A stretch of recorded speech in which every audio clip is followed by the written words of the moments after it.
You are tuned into another edition of Locked On Royals on the Locked On Podcast Network. I am your host, Jack Johnson. We really need to find out what Kyle Isbel is and what he is not, looking as a future fit for this organization. Secondly, which players need to be protected on the 40-man roster? And will Zack Greinke have any spot in this rotation to close out the year? I'll tell you about it all coming up next on Locked On Royals.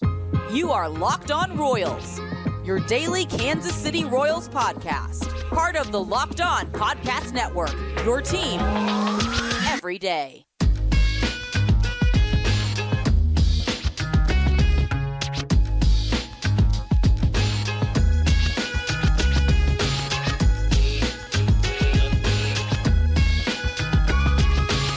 First things first, thank you for making Locked On Royals your first listen every day. And you can always find us on all of those podcasting platforms, Spotify, Apple Podcasts, and Amazon Music, just to name a few. And you can always catch us on YouTube. Just be sure to hit that follow button and subscribe. You also can find me on Twitter at JohnnyJ_15. That's at JOHNYJ_15. And if this is your first episode that you were ever tuning in for, let me just give you a little background on me, on what I do, why I'm doing this. Sports has always been a part of my entire life, and especially the Kansas City Royals have always been a part of my life. I'm a lifelong fan and use that fandom to join sports in the professional world. I have been covering the Royals for the last 2 to 3 years. I now work in radio broadcast, Sports Radio 810 WHB up here in Kansas City. I just recently took over this podcast, and I'm always happy to give you, the listener, everything I can, as much content as I can for a team that maybe you tuned out a while ago. I always try to make it fun and entertaining to close out this Major League Baseball season. And no, I would say that not all the time do we have the most invigorating topics, but I would say for the most part, and when you tune into the show, whether that topic sounds interesting to begin with or not, I feel like by the end of it, you're going to enjoy watching this episode. So again, you can always find us on all those podcasting platforms and on YouTube. What I wanted to do to kick off the show today was discuss a member of this outfield who I'm not completely sold on, but I actually think there's a bigger group out there, and not so much a minority, that believes that he can be a fit for this future team. And that member of the outfield is Kyle Isbel. And the reason I wanted to talk about this today and do a whole podcast on it today was because on Twitter, I was asked yesterday of which guys I would hang on to. Who would I build the lineup around? Who would I build the rotation, the bullpen, all of that? And I basically came up with a list of names. For the bullpen, I had John McMillan, I had Alec Marsh, I had Austin Cox, and I'd trade Carlos Hernandez this offseason. Then for the rotation, I'm keeping Cole Reagans and I'm trading Brady Singer this offseason. So there's 4 open spots for competition, free agency, trade, whatever you want it to be. Then for the lineup, I have Michael Garcia at third, Bobby Witt Jr. at short, Vinny Pasquantino at first base, Michael Massey at second, MJ Melendez, corner outfield spot or DH, Drew Waters, and Freddie Fermin. Now, Royals Farm Report is also a great follow. Go follow them on Twitter at Royals Farm. He brought up the debate or the argument for a guy like Kyle Isbel. And he said Kyle Isbel has a 93 WRC plus over his last 140 plate appearances and has the 14th most outs above average of every outfielder in baseball, despite missing over a month on the injured list. His erasure by Royals fans is silly. Isbel is good. You know, I think this is a really good spot to start because sometimes eye test is a big part of baseball. Eye test for fans might be the biggest thing that we all do. Now, when you look at a player, his swing, how he fields, how he throws, for pitchers, his arm slot, how much the ball moves, it's all eye test. I think for Kyle Isbel, if you've seen him play before, if you've seen him in person, you've seen him on TV, I would say defensively, the eye test would show you he's a very good defensive outfielder. The metrics, the data, that backs it up. Offensively, I've always thought the swing was a little bit long. I didn't think there was much pop in the bat. And center field is a big-time premium position. When we have debated Michael Massey before, and if he's a future fit for this team, I feel like second base is one of those spots where you just need somebody good defensively. If you can get enough offensively, I can live with it. Center field, I think I need a little bit more, which is why I have kind of been out on Kyle Isbel for a while. But I also think that Royals Farm Report brings up a really good debate, a really good argument for Kyle Isbel, that he has had a very weird path, a very weird trajectory to where he's at today. Now, injuries have derailed him from time to time, but I thought this was a really good point to double down on. So I argued that in a 607 career plate appearances, his WRC plus is 74. He's got a 23.6% K rate, but I think that could be a fourth outfielder type of guy because he's that good defensively, and fourth outfielders usually just need to be able to run it down and play high IQ defense out in the outfield. But something I maybe didn't factor in, that Royals Farm Report points out, is that he had a very weird career because he debuted after that COVID year. So if you remember back to the COVID year, no minor league baseball was played. So he's having to get work up here at Legends Park in KCK, which is the home of the Kansas City Monarchs. He's working out there with other minor leaguers and guys that are on rehab assignments from the big league level. It's not a true season. So he comes up to 2021, didn't have any at-bats above high A, so really made that big-time jump. Then came back the next year. I do remember him being good from time to time. He had a pretty good stretch to close out the year, if I can recall correctly. And then in 2022, not a very good year, but Royals Farm Report argues that, maybe that was just his rookie season, his true rookie season, a full rookie year. And this year, in the last 140, 150 plate appearances, he's been good enough defensively, and I would say doing enough offensively. He's been that guy in center field. Like if you're going to replace Michael A. Taylor's defense out there in center field, Kyle Isbel's done a great job of it. Offensively, I would argue it's about the same with less pop.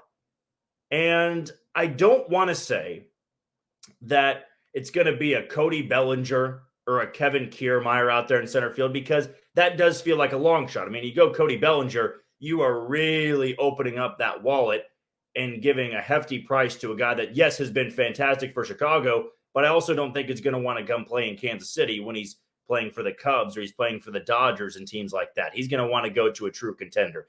Kiermaier could make sense, but he's rarely healthy, and we've knocked Kyle Isbel before for health. I just think he's kind of in this limbo right now. I don't think I am going to throw a fit if he's the opening day center fielder. I'd like to see a little bit more offensively in the strikeout rate to go down and the walk rate to go up, but beggars can't be choosers.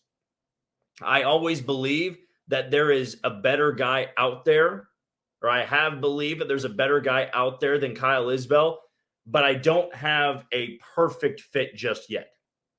If you're asking me in the system, the guy I really want to take over center field in the future, well, that could be a Carson Rocafort, who you took in the draft this year, or it could be a Javier Vaz, who you took late in the draft last year out of Vanderbilt. But those guys are still 2 years away. So does it make much sense to move on from Kyle Isbel when you get him next to nothing, good defense, and he's fine offensively? Or do you try to go, I guess, quote unquote, all in next year and get a Kevin Kiermaier? I mean, he's a 3+ WAR player right now and hasn't played the whole season. So defensively, he's great. Age, he's going to be 35. Offensively, he's better than Kyle Isbel, but you're also banking on the health. What you could do is get Kevin Kiermaier for an affordable price, keep Kyle Isbel as the fourth outfielder. Kevin Kiermaier gets hurt while you're not losing anything defensively in the outfield. Now, that to me feels like a pretty good fit. I just think for an evaluation year, though, you are looking for guys that are future fits. Michael Garcia, Bobby Witt Jr., Vinny Pasquantino, future fits. Stopgap guys, Freddie Fermin, Michael Massey, Drew Waters, Kyle Isbel, MJ Melendez. That's kind of where I'm at right now. I only got 3 guys in this lineup that I believe can be a part of this team 2+ years, unless they were to trade one of them, which I don't see as likely. Kyle Isbel can be a fourth outfielder. And maybe for a team that's not going to be truly competing for a postseason spot next year, I shouldn't worry about this too much. And I will say I turned a blind eye for maybe some of the advanced metrics over the last 140 plate appearances. I just need to see a little bit more. Again, I'm not going to throw a fit. It's not going to be like a Hunter Dozier situation where he was on the opening day roster. I'm going, why? Why is he out there again? Kyle Isbel gives you something defensively. I just need to see a little bit more at the plate. He's been fine, but are we going to be okay with fine for the future? I mean, this is center field here. You look at the best Royals teams of the last 20, 25 years, they had a very good center fielder and a guy that could really put it together at the plate. I can't say Kyle Isbel's found it just yet. I'm not going to say he's incredibly young, but he has had a very intriguing path to the big league level. He didn't really get the full development, and injuries have been a problem too. But at what point do you go, it's time to move on? At what point do you feel like you need to give him more time? I think the Royals are going to have their decision made this offseason, just what they can do with Kyle Isbel. Okay, looking ahead to this offseason, I want to look at some guys that the Royals are probably going to add to the 40-man roster, and why? Because if they're not, they could be at risk to being taken in the Rule 5 draft. That's coming up next on Locked On Royals. You are tuned into Locked On Royals on the Locked On Podcast Network. I'm your host, Jack Johnson. You can always follow me on Twitter at JohnnyJ_15. That's at JOHNYJ_15. Before we go any further, let's give a shout out to one of today's title sponsors in Bunches. So, are you looking forward to chatting alongside a lot of the Locked On hosts? Do you want to talk more baseball every single day? Well, join the Bunches app and join our group on Locked On MLB. So, Bunches is a free app where sports fans go to chat, and Locked On MLB group chat is on Bunches. So go there after this podcast and connect with other baseball fans, chat your favorite team, and keep up with the latest MLB news. If you have any questions or comments about today's episode, just chat about it in the Locked On MLB bunch on Bunches. So anything you want to ask about this show, anything you want to ask about another show, you can do that in that group chat. You can also tell a personal story about your experience in Locked On MLB Bunch, or call out a Locked On fan that posts an interesting take on Bunches, just for more conversation, more takes, and just more fun on the Bunches app. So download the Bunches app today, and when you do, our friends at Bunches have featured the Locked On MLB Bunch in the Discover tab. You can also click the link in the description show notes that I will post at the end of this show to join the Locked On MLB Bunch community today. The 40-man roster is always an intriguing case going into the offseason, especially for a team that's trying to rebuild a little bit, because the Rule 5 draft is one of the ways you can try to rebuild a roster. Now, you can go into this offseason, look at certain guys and say, okay, we feel like another team out there isn't going to gamble on a roster spot for this guy. Because if you don't know how the Rule 5 draft works, it's where the Royals got Brad Keller, it's where the Royals got Joakim Soria. You are going to be able to pick anybody in the minor leagues from an organization that is not on the 40-man roster. That player then immediately goes to the big league level and plays on that team from the start of the year to hopefully the end of the year if they succeed. If they don't, you have to send them back to that team. So the Royals are going to be in this tough spot where there's certain guys who are close enough to the big league level, but they're not on the 40-man roster. So who really would be a lock to be added to the 40-man roster this fall or winter? I think number one, you start with the pitchers here. I think Anthony Veneziano, I think Will Klein, and I think Steven Cruz are all going to be added to the 40-man roster. You could also look into somebody like a Chandler Champlain. I think you would look into somebody like a Noah Cameron, a Tyson Guerrero, if you really feel like somebody's going to take a chance and add that guy to their roster. You know, to me, pitchers are the most important because a lot of teams, they can go through a loophole here. If you can remember back, 4 to 5 years ago, the Royals had a 19-year-old prospect in Elvis Lusaino. And Lusaino, who they had acquired in the Kelvin Herrera trade when they sent him to Washington. Now, Elvis Lusaino was either from that one or the John Jay trade. It was the 2018 season. But anyways, he was in the Royals minor league system, and the Blue Jays used their Rule 5 pick on him. And because he was a pitcher, they had some sort of loophole with it, where you bring him up to the big league level. He played for a little bit, and then he had an injury, but they kind of stashed him on the injured list for a long time. Because if that player stays on the big league roster for the entire year, and you don't have to move him to the 60-day and off the 40-man, then you can keep him. So there's always a loophole with pitchers, which is why you have to be more precise, more careful with picking your 40-man roster guys. I feel like Will Klein and Steven Cruz would be prime candidates to be taken because they're on the 40-man. I also think those two guys have a good chance of being September call-ups. They very well could be. Will Klein, I think much more so than Steven Cruz because he's been in Omaha a bit longer, though he struggled. Anthony Veneziano, he feels like another guy that could get a shot in September because of the way the rotation is shaping up a little bit. but he's somebody I expect to get added, just more so depth than anything. And the Royals also have a lot of guys in the 40-man right now that just simply don't belong in the 40-man anymore. So to me, I feel like you go to this offseason first trying to add pitching. Add pitching into your 40-man roster, and I feel pretty good with it. As for position players, Tyler Gentry is somebody that I think you want to try to go ahead and add to the 40-man roster. If it's not in September, it's going to be pretty early on next year that Tyler Gentry gets a shot to play in the outfield for Kansas City. He's been one of Omaha's best hitters of late. He has been a guy that has improved his walk rate significantly in Omaha. He's still got a little bit of power in that bat. I think he's somebody that you kind of can look at, I would say like a Michael Massey. No, I don't want to say like a Samad Taylor because I think he's got more power than Samad Taylor, a better approach than Samad Taylor, but a guy that's hit really well at all levels that he's played in. He's really improved from the time he was in low A ball, high A ball, all the way up to AAA Omaha. I think he's somebody that would be an outside chance to be taken depending on outfield depth of another team in the Rule 5 draft, but I do think he's somebody the Royals want to add to the 40-man roster. Another guy that I'm kind of shocked he's already not up in Kansas City, it's Nick Loftin. Nick Loftin, to me, is somebody with his utility expertise. He can play center field. He can play short. He can play second. He can play third. That is very valuable. And I think at the plate, kind of like a Samad Taylor, when you have that versatility, that's already good enough. But if you can provide anything at the plate, that makes you a lot more valuable. It means a top 5 prospect, and yes, a very barren system, but the Royals also like Nick Loftin a lot.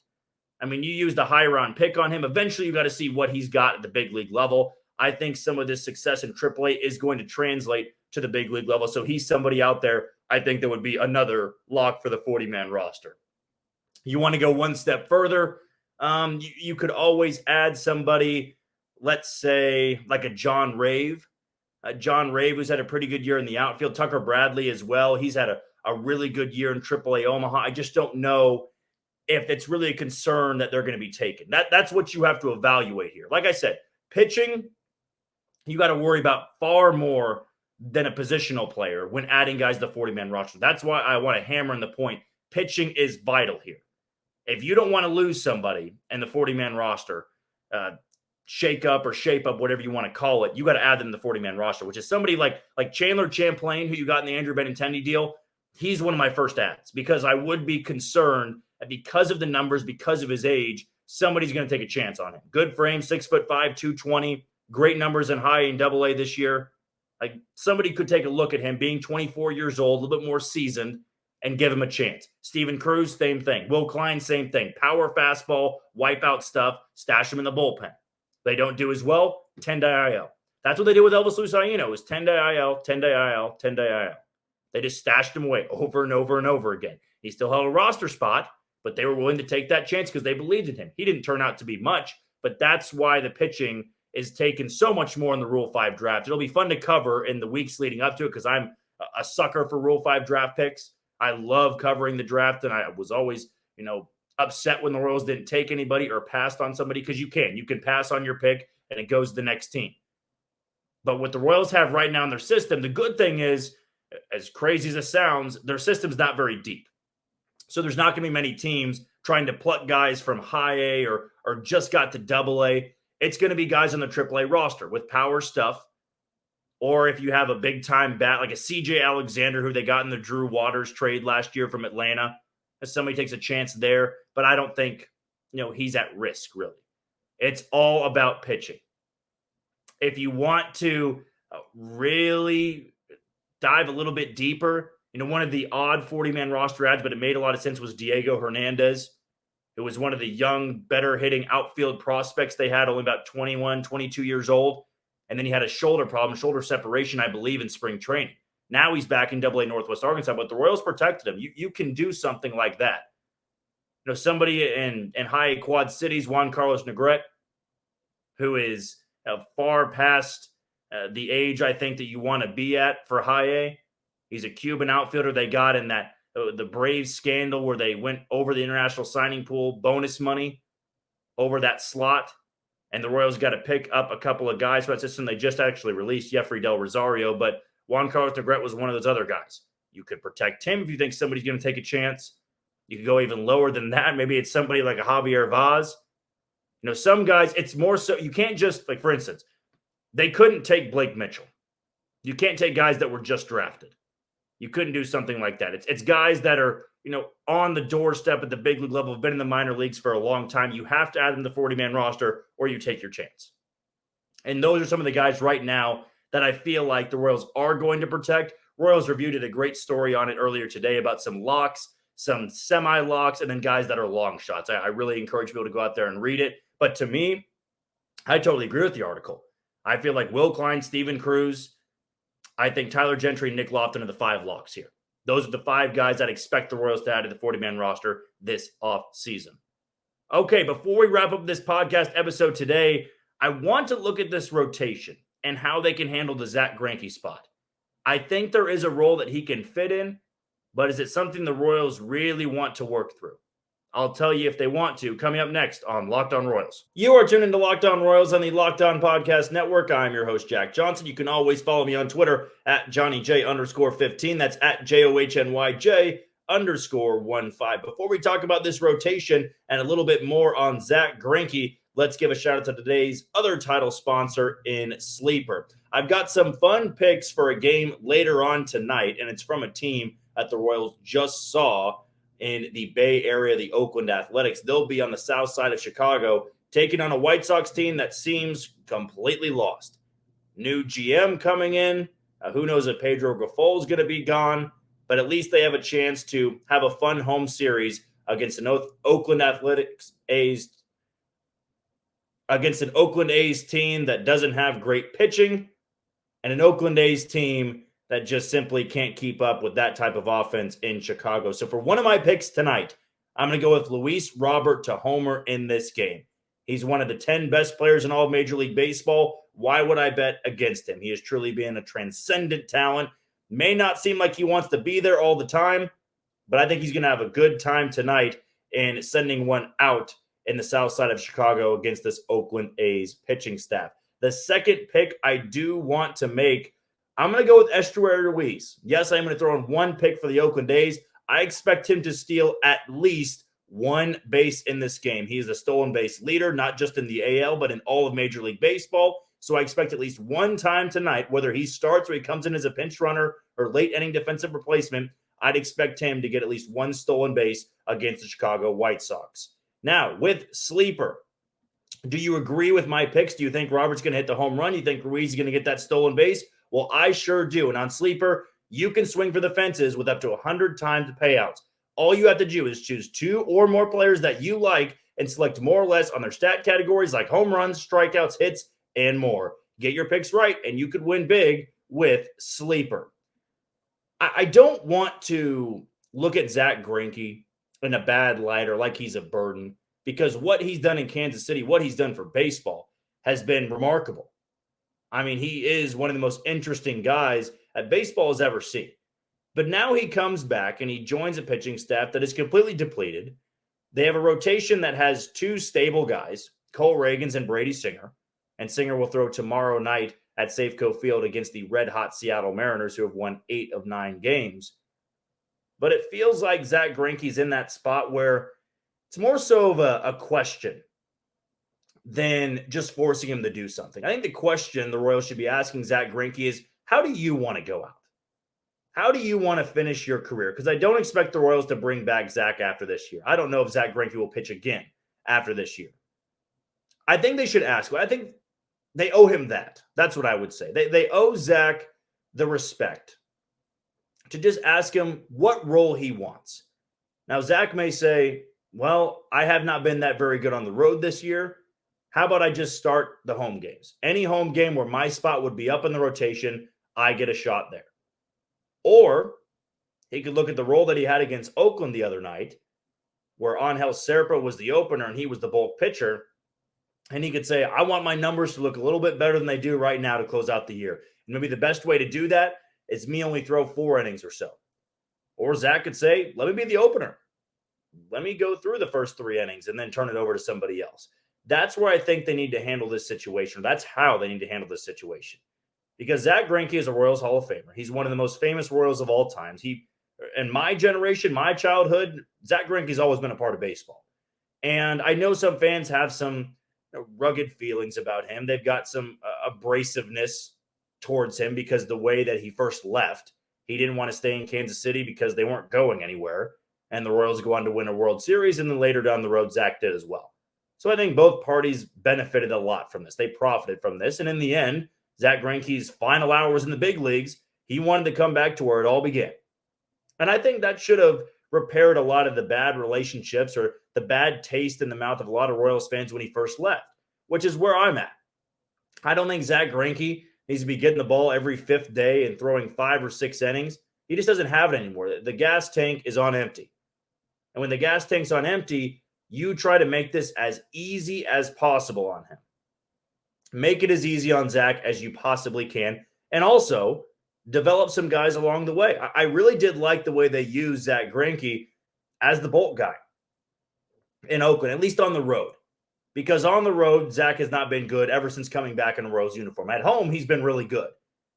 So maybe the best route to go is take him, start him at home, and then if his spot comes up on the road, you start an opener to make those numbers look a little bit better. Now, maybe you don't care about this. They're 41 and 88. Let Zack start for all I care because I don't really need to see Angel Serpa anymore. I don't need to see Tucker Davidson anymore. I can agree with that statement. I can agree with that argument. But to me, I think Zack kind of wants those numbers to look a little bit better, wouldn't you? This is your last year in the bigs. Now, Zack has shown from time to time that he doesn't care too much about a lot of things, and that's a good thing. He's very relaxed on the mound. He has fun with it. He's just a very interesting guy. But I do think the Royals owe it to him to just ask what role he wants. It doesn't really matter if Zack starts or Angel Serpa starts or Tucker Davidson's the opener or Alec Marsh starts. It doesn't. A lot of those guys are going to give you the same stuff. It's more so about your evaluation process. I think you could ask Zack which role he wants. If it wants to be out of the bullpen, if he wants to start a few times, he'd be honest. He's not one of those money-hungry guys or he's thinking to himself, you brought me here on this contract. I'm one of the highest-paid guys on the team. I am going to start. I don't see him doing that. I really don't. Because he's somebody that I think wants the best for the Royals. And right now, the best for the Royals is using him in whatever spot that he wants to. Maybe I'm giving too much power to the player.